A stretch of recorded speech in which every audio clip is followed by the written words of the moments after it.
नमस्कार दोस्तों।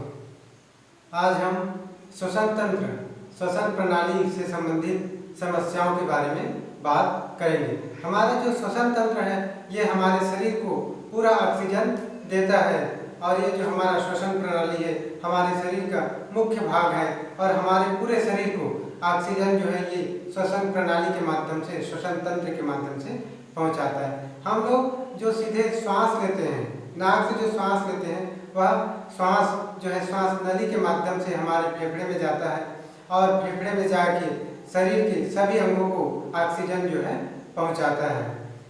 हमारा ये जो श्वसन तंत्र है ये पूरे जो श्वास जो लेते हैं, जो श्वास नली है, ये पूरे शुरू में तो बड़ी नली के समान है, बड़ी पाइप के समान है। उसके बाद ये पाइप जो है, बड़ी पाइप जो है अंदर जाके हमारे फेफड़े में जाके छोटे छोटे पाइपों में पूरी तरह से बटा है। हम जब मुंह से, नाक से श्वास लेते हैं तो ये श्वास जो है हमारे शरीर में जाता है और फेफड़े के माध्यम से पूरे शरीर में ऑक्सीजन की सप्लाई करता है। ये हमारे शरीर का मुख्य अंग है। लेकिन आजकल ये जो वातावरण जो है बहुत ही प्रदूषित हो गया है। इस प्रदूषित वातावरण में धूल, धक्कड़, ये सभी गैसें हमारे शरीर में जाती है और हमारे शरीर को नुकसान पहुंचाती है। आज हम इसी समस्याओं से संबंधित यौगिक उपायों पर चर्चा करेंगे। अस्थमा एक ऐसी समस्या है जो हमारे सांस लेने में दिक्कत करती है और ऐसे कई मामले सामने आए हैं जो अस्थमा पेशेंट अंत में हार्ट अटैक या ब्लॉकेज के कारण उसकी मृत्यु तक हो जाती है। तो हम लोग इसी को योगा के माध्यम से अस्थमा पेशेंट को किस प्रकार से रिलैक्स कर सकते हैं, किस प्रकार से उसको नॉर्मल कर सकते हैं, इसी उपायों पर जो है चर्चा करेंगे। वैसे अस्थमा जो है 3 कारणों से होता है। सबसे पहला कारण है जब हमारी श्वास नली, हमारा जो श्वास नली है उसमें कुछ म्यूकस आ जाता है। हमारी जो श्वास नली है, जो वायु मार्ग है, उसमें म्यूकस आ जाता है, पस आ जाता है, जिससे हमारा जो वायु है वो जाने में, शरीर के अंदर जाने में अवरुद्ध हो जाता है। और दूसरा है कि जब हमारा जो है ब्रोंकाइटिस, यानी जो श्वसन तंत्र है, जो श्वास नली, उसको ब्रोंकाइटिस कहते हैं, उसमें संकुचन हो जाता है। यानी जो पाइप है, जो पाइप पूरा फैला हुआ है ऐसा, वो जो थोड़ा सा संकुचित हो जाता है, तो उससे भी हमारे वायु मार्ग में जो है बाधा आती है, जिससे हमें श्वास लेने में दिक्कत होती है। और तीसरा जेनेटिक, यह रोग जेनेटिक भी होता है। जैसे हमारे पूर्वज, पिताजी या दादाजी को है तो उसको जेनेटिक के माध्यम से हमारे ऊपर आ जाता है। तो अस्थमा पेशेंट को, दमा जो पेशेंट है, उसको श्वास लेने में बहुत ही कठिनाई होती है। तो हम लोग ऐसे योगाभ्यास बताएंगे जिसके माध्यम से उसका पूरा फेफड़ा खुल जाएगा और श्वास पूरा ले पाएगा, जिसके माध्यम से उसको कंट्रोल किया जा सकता है। इसमें हम लोग मुख्य रूप से अपने चेस्ट ओपन, यानी ओपन चेस्ट पर काम करेंगे, क्योंकि हमारा चेस्ट ओपन होगा तभी हम लोग इस दमे के पेशेंट को फायदा जो है पहुंचा सकते हैं। इसमें हमारा सबसे पहला आसन है परिवृत्त सुखासन। जैसे नाम से स्पष्ट है, परिवृत्त सुखासन, यानी इस प्रकार से सुखासन की स्थिति में ऐसा बैठ जाएंगे और अपने दोनों हाथों को, अंगूठे को इस प्रकार से पीछे जो है अपने हिप के पास इस प्रकार से रखेंगे। इसमें ध्यान रखेंगे कमर एकदम सीधा और चेस्ट जो है सामने खोलेंगे इस प्रकार से।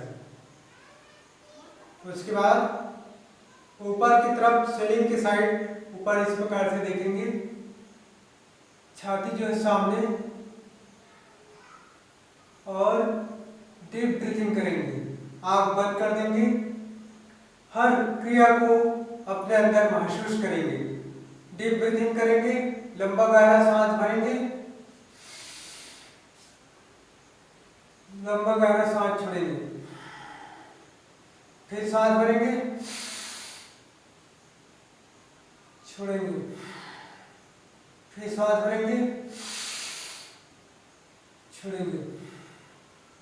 कम से कम 4-5 बार यह क्रिया करने के बाद धीरे से वापस आ जाएंगे।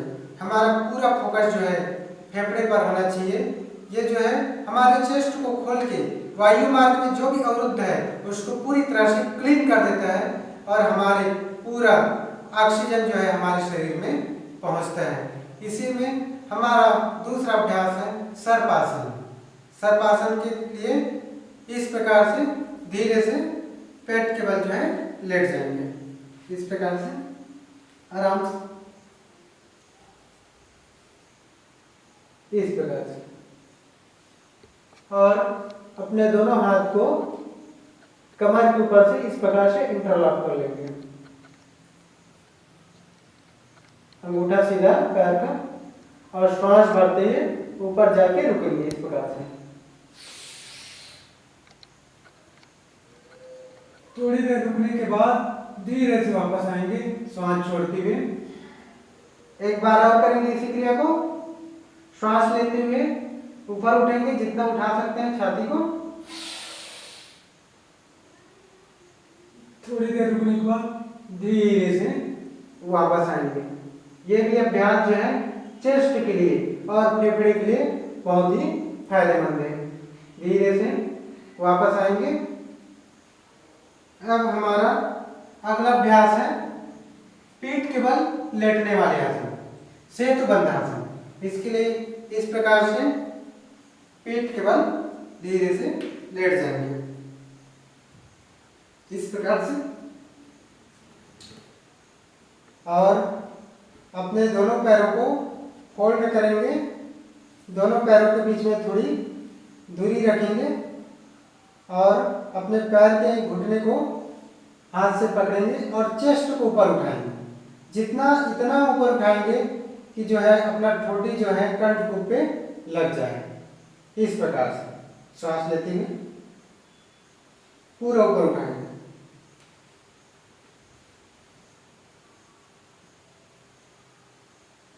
श्वास लेंगे, श्वास छोड़ेंगे,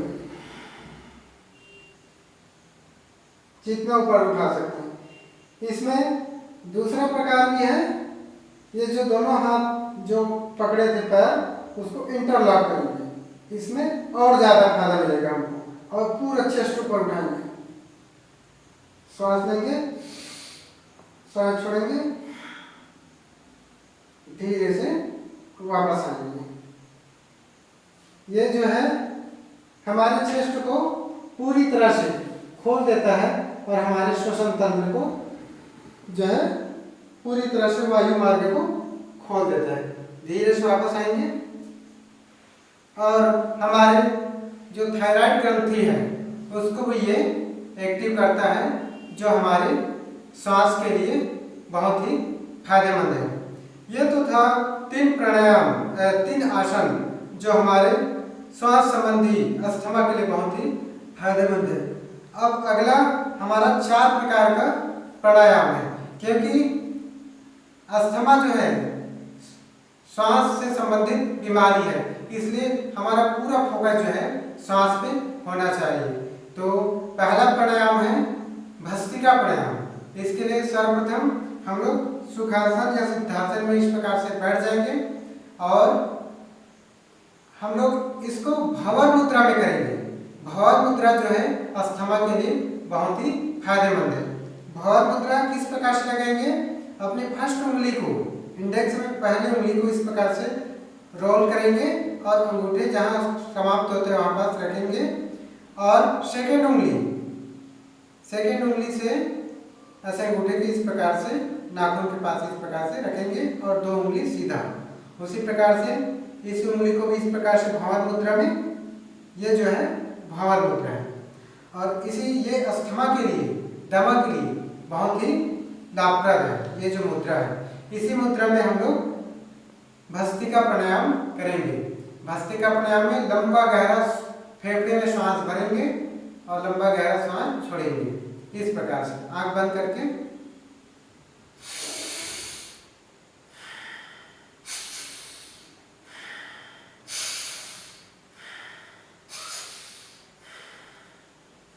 ये जो भस्त्रिका प्राणायाम है ये हम लोग धीरे धीरे इसको बढ़ाएंगे, 10 मिनट 20 मिनट, तभी हमको फायदा मिलेगा।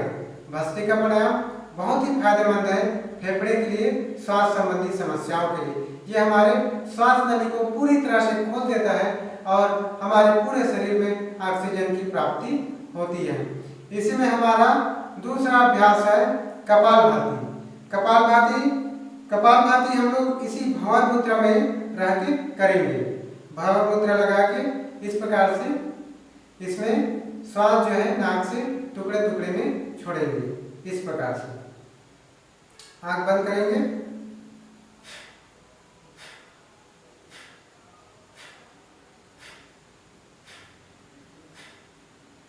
इस अभ्यास को भी 10 से 20 मिनट तक करेंगे, तभी हमको फायदा मिलेगा।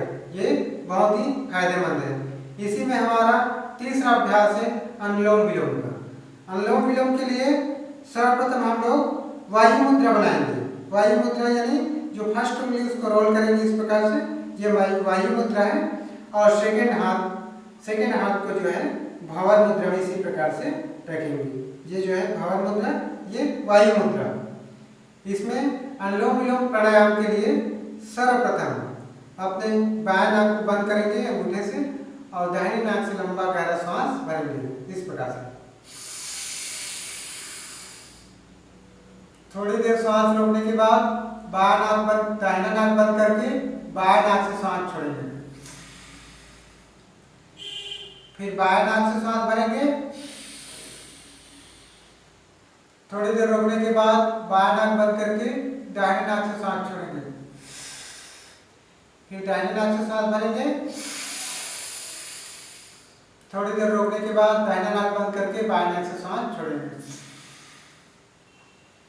इस प्रकार से इस क्रिया को भी 10 मिनट से लेके 20-25 मिनट तक करेंगे, तभी हमको जो है दमा के लिए फायदेमंद होगा। इसी में हमारा अगला और चौथा प्राणायाम है उज्जाई प्राणायाम। उज्जाई प्राणायाम गले संबंधी समस्याओं के लिए और दमा पेशेंट के लिए बहुत ही फायदेमंद है। इसके लिए हम लोग वही अस्थमा के लिए जो है भंवर मुद्रा में रखेंगे इस प्रकार से भंवर मुद्रा। और इसमें ध्यान देंगे कि लंबी गहरी सांस जो है पेट में भरेंगे, लेकिन गला टाइट करके, कंठ से आवाज आना चाहिए और जो ठोड़ी जो है कंठकुप में लगा देंगे। थोड़ी देर सांस रोकेंगे और सांस रोकने के बाद बाएं नाक बंद करके दाहिने नाक बंद करके बाएं नाक से सांस छोड़ेंगे। तो इस प्रकार से उज्जाई प्राणायाम गला टाइट करके सांस लेंगे।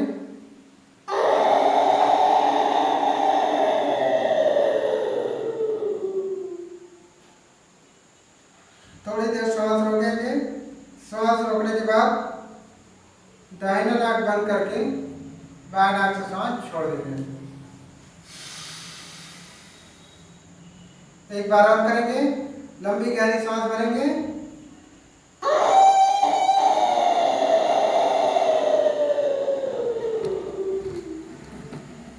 थोड़ी देर रोकने के बाद दाहिना नाक बंद करके बाएं नाक से सांस छोड़ देंगे। इस प्रकार से इस क्रिया को भी 10 बार से लेके 20-25 बार करेंगे, तभी हमको ये जो है फायदेमंद होगा। इस प्रकार से 3 आसन और 4 प्राणायाम का हम लोग अगर निरंतर अभ्यास करते हैं तो हमें अस्थमा के पेशेंट के लिए बहुत ही ये फायदेमंद होगा। हमारे जो श्वास संबंधी जो भी समस्या है, ये हमारे पूरे वायु मार्ग को खोल देता है और हमारे शरीर में पूरे ऑक्सीजन को पहुंचाता है। ये बहुत ही फायदेमंद है। इसी प्रकार हम लोग खान पान में भी ध्यान में रखेंगे। अपने खान पान में vitamin A, B, magnesium, calcium, protein ऐसे युक्त पदार्थों का सेवन करेंगे तो हमें बहुत ही फायदा होगा। और अब हमें अपने आप को जैसे डस्ट है, धूल है, एलर्जी है, इससे बचाना है।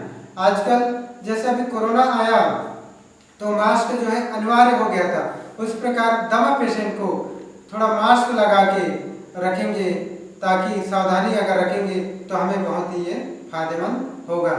आचार्यविद योगाविद आचार्य यूट्यूब चैनल में आप सभी का इस प्रकार के वीडियो के लिए धन्यवाद। दोस्तों के साथ शेयर करें, सब्सक्राइब करें। नमस्कार।